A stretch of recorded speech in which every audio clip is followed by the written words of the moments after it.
اس تالاب میں مچھلیاں، مینڈک اور دوسرے پانی کے جانور خوشی اور سکون سے رہتے تھے۔ سب ایک دوسرے کے اچھے دوست تھے اور ہر دن ہنستے کھیلتے گزرتا تھا۔ انہی میں ایک نیلی مچھلی اور ایک نارنجی مچھلی بھی تھیں۔ دونوں اپنی طاقت اور عقل پر بہت غرور کرتی تھیں۔ انہیں لگتا تھا کہ وہ ہر مشکل سے نکلنے کا طریقہ جانتی ہے۔ اسی تالاب میں ایک عقل مند مینڈک بھی رہتا تھا جس کا نام دانائی تھا۔ وہ کم بولتا تھا، مگر جب بولتا تھا تو سوچ سمجھ کر بولتا تھا۔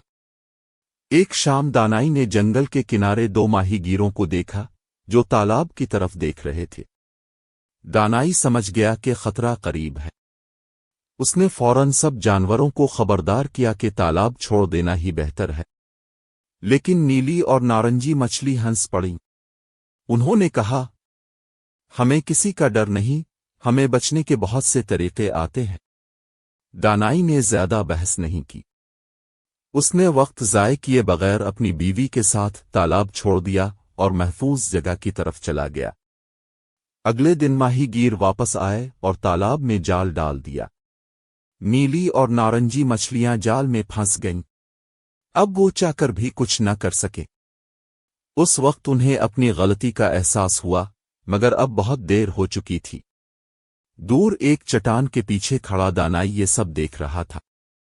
اس نے شکر ادا کیا کہ اس نے وقت پر صحیح فیصلہ کیا تھا۔ دل کو چھو گئی ہو جو بات۔ سبسکرائب کر کے دو ساتھ